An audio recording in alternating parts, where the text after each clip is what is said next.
I don't know what to do. It's a long time since I've heard that.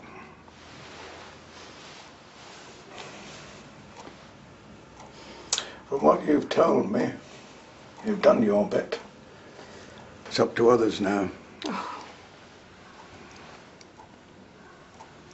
That factory you went to, where the two sisters hid amongst the dead. You know I drove an ambulance in the war. You did know that, didn't you? Yeah. Well, we got an order to go to a place called Belsen. The name didn't mean anything. We didn't know what a concentration camp was. We never knew they existed. We got there the day it was liberated, April 15th, 1945. Just before we pitched up, someone had seen a movement in this mountain of skeletons. They pulled a little girl out. She lived for a couple of hours. So we were given the orders to search through all the mountains in case there were others. Later on they put a figure on it. 10,000 unburied corpses. Well, we were ambulance men, we were used to death, but I say skeletons, but they weren't just bones.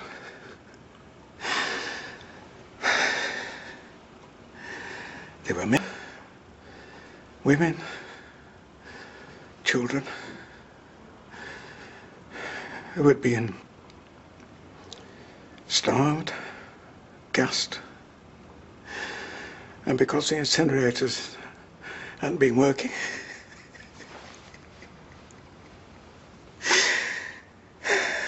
they were piled up like rubbish. No, we didn't find anything. We didn't find anyone. I think that little girl must have crawled in looking for somewhere to hide or somewhere quiet so she could die in peace.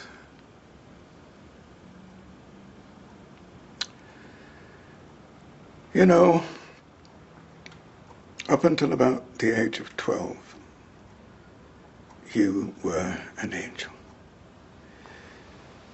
You'd light up a room, and then bang, overnight, you were a teenager. You ran as ragged, and it got worse. Unto this, unto that, so certain, so bloody minded. You couldn't leave anything alone. You terrified me. But you know what? I did admire you. I was so proud. You had convictions. Well, I buried mine at that camp. When I came home, all I wanted was your mother, a steady job, children, and nothing to do with the evil I saw at that camp. But here you are, having to deal with it again. But you will. You will. You know what's right, and you'll do it.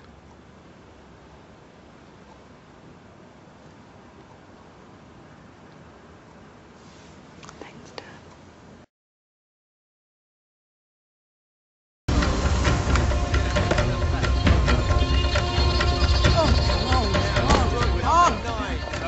Got it? Good. Been expecting you. Yeah. The suspect is believed to be in the first floor room facing the streets. Roadblocks are ready to go. My lad's being briefed now. Have you got the authority? Yes. Is there anything else I need to know about him? Yes, he's ex-Bosnian paramilitary, so he's not going to give himself up. That's a question of national pride. He'll either shoot his way out or he'll commit suicide. Inspector to all patrols. Implement roadblocks now.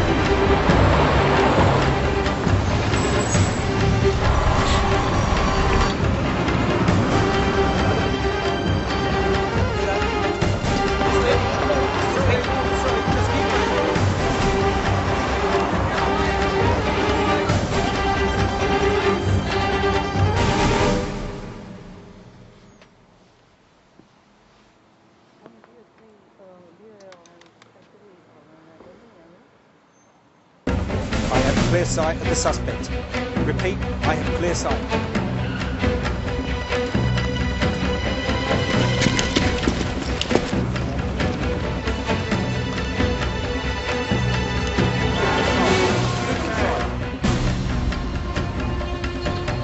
I have lost sight of suspect. It's a question as to whether the suspect is still in the room. Oh, God, not again. Get back. Get back. Get back.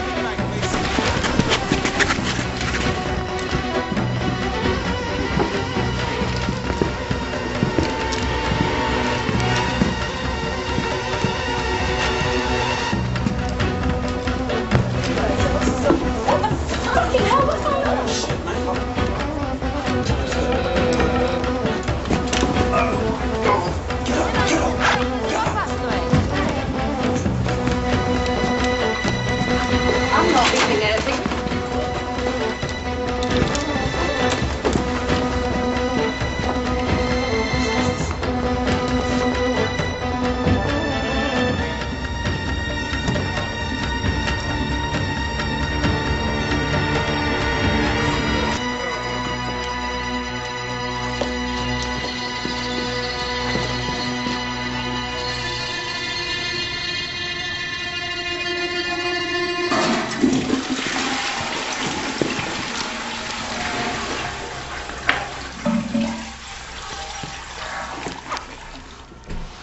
Contact, rear!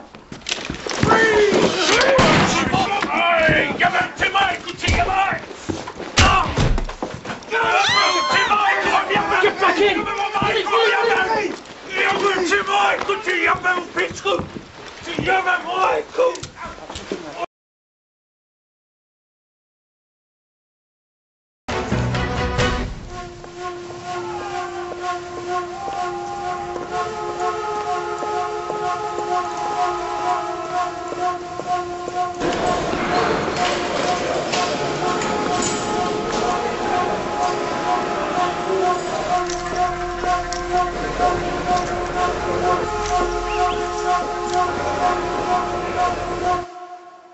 Dusan, I'm not here to make you say anything.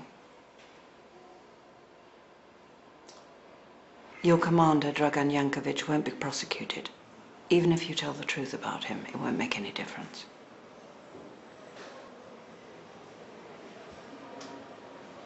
But I just wanted you to know who you were protecting. Have you any idea of the moral conviction it takes to go against your own people? Friends? Men who trust you? To secure what you believe is right? My husband works for the British government. He is protected by the British government.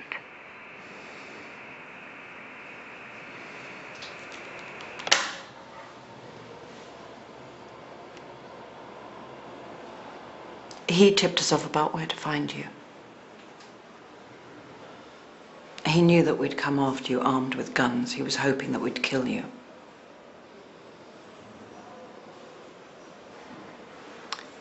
And now he's hoping that you'll stay loyal to him. Because loyalty is something you understand. Don't you, Dusan Žigić?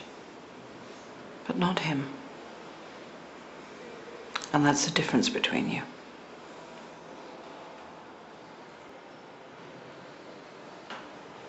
I'm going to destroy that tape. I was never here. I never played it to you.